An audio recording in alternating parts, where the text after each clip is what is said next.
It's good day to brew, baby. What is up, YouTube? It's your boy Millsy, back to Hometown Commander, back for another episode of Millsy Brews, the show where I take my first pass at the commander in front of us on a budget, on my quest to brew the magic world. You know the motto, baby. It's ABB, always be brewing, and that's what we're back to do today. That deck list is going to be down in the description for you below, as well as I'd really appreciate if you could interact with the video, like, comment, subscribe, do all that YouTube stuff. I'd appreciate. But today we're running through our last full week of Spider-Man content, and today we're talking about a new colorless commander, one I thought would be fun to look at: Iron Spider Stark upgrade. A 3-mana colorless 2/3 spider hero with vigilance that can tap to put a counter on each artifact, creature, or vehicle you control. And for 2 mana, you can remove 2 counters from among artifacts you control to draw a card. I think this is a really fun card in a lot of ways. Tapping to add a counter on each artifact, creature, and/or vehicle you control is very much a thing we've seen before in something like Steel Overseer. But I like that Iron Spider can still attack, and then you can do that in combat. And then removing the counters to draw cards is really cool as well, since you're going to try to spread these as wide as we can. So we're going to try to find ways to untap Iron Spiders. We can do its abilities multiple times. We'll talk about different ways we can make colorless artifact creatures and in some vehicles, and then we'll talk about how we can make colorless matter. Since we are a colorless commander deck, let's make sure that we can make that colorless work in our favor. But I want to say a quick thank you to the channel members. Thank you so much for supporting the channel. If you're interested in seeing all of our videos just a little bit earlier for just $1 a month, consider checking that out down below. Well, all right. Like I mentioned before, we have a couple of cards that are going to act as kind of another copy of Iron Spider. We have Steel Overseer, very similar ability, just +1/+1 counter on each artifact creature you control. And then we have Marvin Murderous Mimic. It says it has all activated abilities of creatures you control that don't have the same name as this creature. So it's going to get both the top and bottom ability of Iron Spider when both of them are out at the same time, which is pretty cool. It'll also, get the same activated ability as every other creature we control in the deck, but those two are the main ones, since that's kind of what we've built the deck to do. Voltaic Construct can pay 2 to untap target artifact creature. Voltaic Servant untaps each an artifact at the beginning of our instant. Clock of Moments lets us tap 2 untapped artifacts to untap an artifact. Magerite Stone lets us pay 1 and tap to untap a creature that has an activated ability. Manifold Key lets us pay 1 to untap another artifact. Same thing with Patriarch Seals. And then Sting's an interesting one. So at the beginning of each combat, we get to untap the equipped creature. So we're going to obviously put this on Iron Spider. And then Iron Spider, can tap each combat, basically on everybody's turn, putting more counters on all of other things. 1,000-Year Elixir and Voltaic Key, same thing. Pay 1, tap to untap target artifact for Voltaic Key, creature for 1,000-Year Elixir. But again, you get the point. These are all ways to untap Iron Spider to do this multiple times. But, we want to make a nice board wide of artifact creatures, and there's some ways to do this. Things like Cryptothrall can protect all of our artifact creatures, giving them hexproof. Cyberman Squadron gives all of our artifact creatures that aren't legendary Myriad, meaning that when they attack, you get a copy of them for each other opponent you're not attacking. Again, really nice to have an ability like this go off first, and then tap Iron Spider, so that those Myriad copies, would get the counter. Yeah, they go away at the end of combat, but again, the counter's going to buff them up. Your Battlesphere comes in and makes 4 mirror. You can tap the mirror when the Battlesphere attacks to buff it, but otherwise you're just going to be able to start buffing these mirror token. Pentavist comes in with 5 counters on it. You can pay 1 and remove a counter from it to make a little artifact token with flying. And again, nice because you're going to keep putting counters on there with the Iron Spider. Stridehanger Automaton, anytime you make an artifact token, you make them plus a Thopter instead, which is nice. And the Threefold Thunderhawk comes in with 3 counters on it. Whenever it enters or attacks, you make a bunch of gnomes equal to its power. So there are some of these guys that just could be really good at making tokens for us to go wide with. Animation Module, anytime 1 or more counters would be put on a permanent we control, we could pay 1. If we do, we make a servo. Again, really nice. If we have nothing else to do on a turn, tap Iron Spider, put a counter on all of our creatures, and then, pay as much as we can to make a bunch of servos. Clown card comes in and rolls X 6-sided dice. For each odd result, we make a little clown artifact creature token. For each even result, you put a counter on the clown card. So clown card is kind of fun, and it's a vehicle, so it's going to get the counter. Genesis Chamber. Whenever the non-token creature comes in the battlefield, if it's untapped, its controller makes a 1/1 mirror. So again, just going to hopefully make us a bunch of mirror. I'll be honest, I think I forgot pretty quickly through the brew cycle on this. I had to decide, if I was going to want to try to use vehicles, I mean, I did put a few vehicles in deck, but I tried to focus on making artifact tokens, somewhere we could go more wide with it. But I think obviously you can put more vehicles in there since Iron Spider does put them on all vehicles. I tried to pick the vehicles I really liked, and I kind of just moved on from there. Mirror Turbine lets you tap to make a mirror token. Retrofitter Foundy lets you pay 2 to make a servo, pay 1 and sack a servo to make a Thopter, and you could sack a Thopter to make a construct. Again, the thought here is just to, you can make the servos with mana, and we have other things that make servos, so you could use them to make Thopters. But either way, here's just a way to make more tokens. And then we have a couple lands that can become creatures. Blinkmaw Nexus becomes a artifact creature with flying. Inkmoth Nexus becomes an artifact creature with infect. Mirrex can pay 3 to make those might tokens. And then Mishra's Factory can become a 2/2 artifact creature on turn. So we have lands that we could then animate and buff, right? They would keep their counters. They would just only get the buff, right, when they're animated and then become other threats for us. But again, we are playing in colorless, so I think we want to care about that. Things like Ugin become a really great value engine. Exiling a permanent that's up 1 or more colors when it gets cast. Whenever we cast a colorless spell, exile up to 1 target permanent that's 1 or more colors. You can get some mana. You can draw some cards. You can get a bunch of value from its big ultimate. Glaring Frustraker says whenever we cast a colorless spell, we get an Eldrazi spawn. Whenever another colorless creature comes in our control, it deals 1 damage to opponent. Every single one of our artifact creatures in this deck that we're making are colorless, so that's going to be great, dealing out some damage. Ultimate doubling up our colorless mana off our lands is great, getting an extra 1 out of each of them, and then hurting down our opponent's lands with its ability is great. But again, just getting extra mana ours is pretty great. All His Dust is going to, obviously, hit all of our opponent's things and none of ours. Big, nice, colorless board wipe. Forsaken Monument is going to buff all of our creatures, let us get more colorless mana out of our permanents, and then gain us some life. And then, of course, the monstrosity that is Echoes of Eternity. And every time I trigger the ability of a colorless spell you control or another colorless permanent you control triggers, it goes off additional time. So many instances of that in the deck. And then whenever we cast a colorless spell, we copy and we choose new targets for the copy. So Echoes is great here because, again, everything in our deck is colorless. Everything's going to get to value from Echoes of Eternity. But I said it before on the show, and I'll say it again. No deck's ever complete. This is my first shot at Iron Spider. And I think going into testing, there's 2 artifacts that I really was looking at. They were my last 2 cuts, and I think would be a quick comeback in. Mystic Forge is a card, truthfully, I don't think I've ever given enough value, but I think it's a great artifact, letting you cast things from the top. My only gripe with Mystic Forge is just that it doesn't tap for mana, and so in a deck like this that wants to go wide, I just didn't really like the slot. But I'll say that I think Unwinding Clock's more than worth it to untap all of our artifacts during each other player's untap step. That just feels worth it. I just couldn't find the slot. I had so much convinced myself on so many other things. I just wasn't really sure what to cut for it. But I think it's one of those cards that makes a ton of sense. And it would just come down to maybe seeing what underperforms, and trying it out for it. But let's do what we love to do on the channel the most and get into our playtests. Remember, the goal of playtests on our channel is not to find magical Christmas land. It's not just to get on here and show off all our best plays, but to get in some gameplay scenarios and kind of understand what are the hands we're trying to keep and just how we're trying to set up. So here, I've got a 2-lander, but it does have Soul Ring, so that's going to help us out. Guildless Commons is a very odd land. We're not going to want to do it on turn 1. We should be okay on turn 2, coming in and tapping for 2 mana. So I think the Starforge into the Soul Ring makes the most sense. We do have 2 mana, so we can use it for something like Steel Overseer. And then now here I want the Guildless Commons, but in order to do it right, I got to do that. But I can tap it before I do it. So that leaves me with 3 mana. I don't even mind like the Sculpting Steel for the Soul Ring if we want to do that. You'd even go for something like Foundry Inspector, but I think I like the Sculpting Skill for Soul Ring. So now we got 2 of them. Right, so now we're looking at 6 mana, 3 for the Iron Spider. I think 2 for Sting. 1 down for the Voltaic Key, and then tap the Steel Overseer to give them both a counter.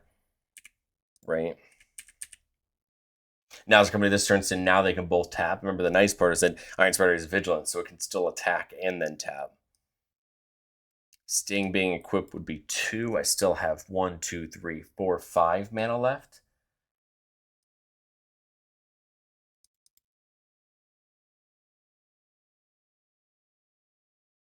Or I could get, Echoes down. The really fun part about Echoes is because that minimum ability is a triggered ability. That to untap Iron Spider, it means that technically you could do it twice because the untap trigger is going to go on the stack twice. Did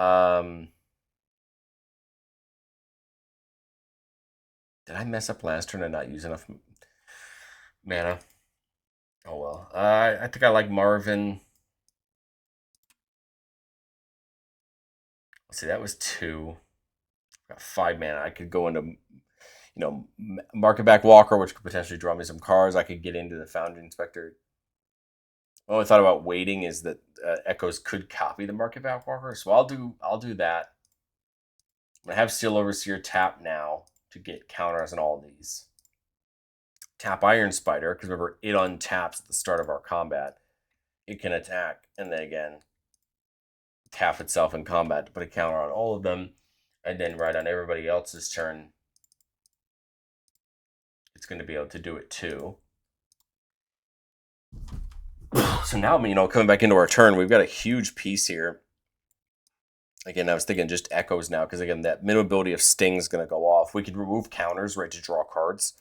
Like, instead of just going into here with 3 cards, we could remove some counters and draw cards. Again, I like it.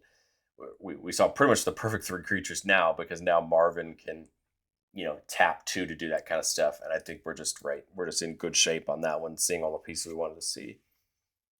Here we got a 4-lander with Mirror Battlesphere. There's Andoril to hand out counters, and then Cryptothrall. So no quite way to go wide just yet.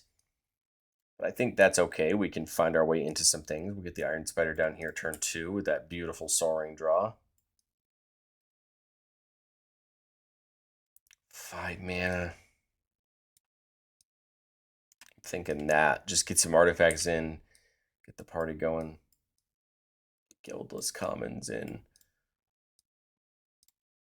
Just thinking Cryptothrall in. Start protecting the board. Tap to put a counter on everything.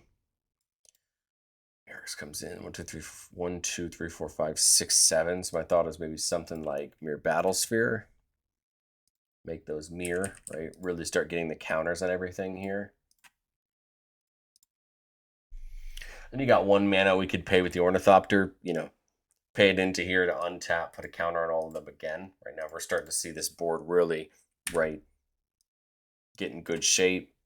Mirrex, right, can help us make those tokens, but otherwise I think it's what? Andoril on Iron Spider, which is 2 mana.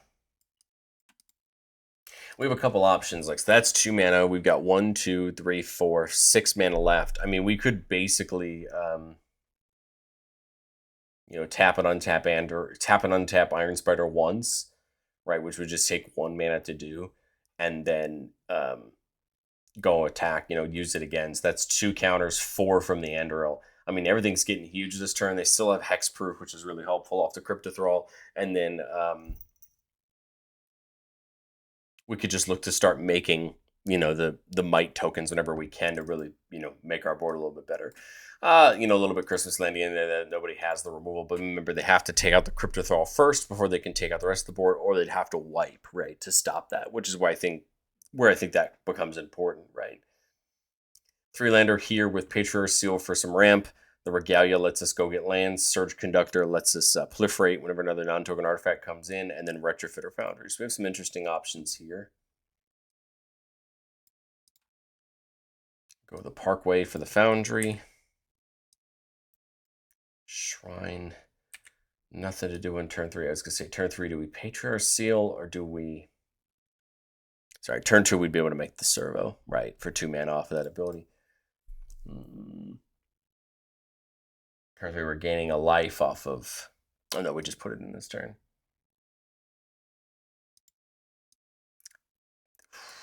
This is tough. Like, I love the idea of Iron Spider, but it's going to feel awkward, right, if we don't hit on a land. We do, because my thought here is Regalia. You crew up Regalia with the Servo, and then remember you go until you hit a land. Just Karn's Bastion. I think we're pretty darn close now to having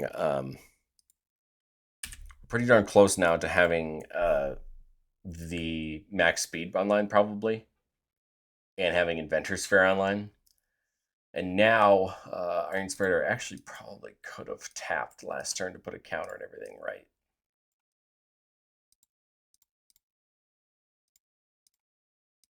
And the counter goes on Regalia, right? Whether it's a creature or not. Here, I mean, my thought was Ultima.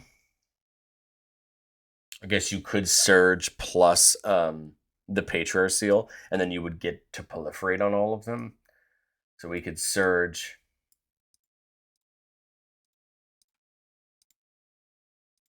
Tap to put the counters on. Play the Patriarch Seal, right? Then you all get extra counters because of the proliferate. And I think what you just crew up the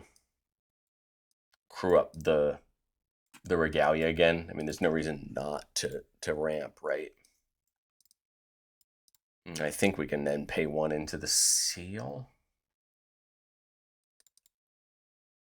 No, it doesn't come in untapped. So we can't. But again, we could remove counters here to draw cards. That's the thing I kind of always forget about, but it's always huge. And then Arcbound Ravager is interesting, letting you sacrifice creatures to put a counter on this creature. Sacrifice artifacts to put a counter on this creature, which is kind of interesting.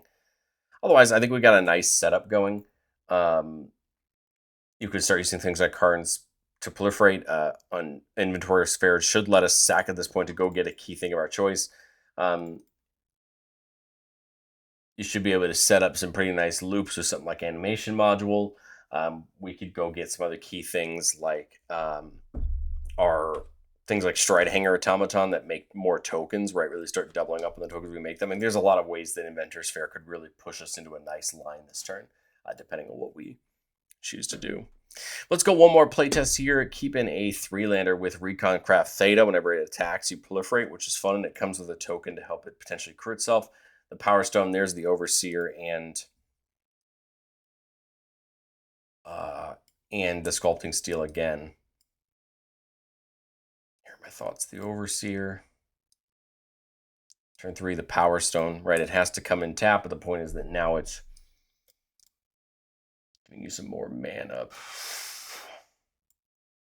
It's only creatures. My thought was Sculpting Steel, the Power Stone, but if I do that, right, I've only got 2 mana. We go with something like the Hearse, and then just tap the Overseer to put a counter on it. So, again, somewhat not ideal, but the point there is now you've got 4 mana on both of those in total from those Power Stones, right? So here, got 5 mana left. Play the Theta, right? Make that alien. The counter on it takes 2 to crew, so you could crew it with the Spider if you want to, or you could crew it with the Steel Overseer. Either way, either of them would be able to put a counter on all 3 of these, and then, right, they would all proliferate off the Theta attacking. Again, the Hearse is going to get a counter off of Iron Spider, and then if you're exiling things with this becomes a nice threat to crew too, right? And then as we come back to the next turn, Arcbound Crusher, whenever an artifact comes into play, you put a counter on it. So again, nice for something like Mirex if we're making tokens, or Genesis Chamber, right? It's nice right now because the Hearse is going to become a threat. The Theta is going to become a threat. Truthfully, we just kind of need more. We just need more creatures on the board, right? I think is really all it is. I mean, you could go Genesis Chamber into the Crusher. That's going to make you a mirror.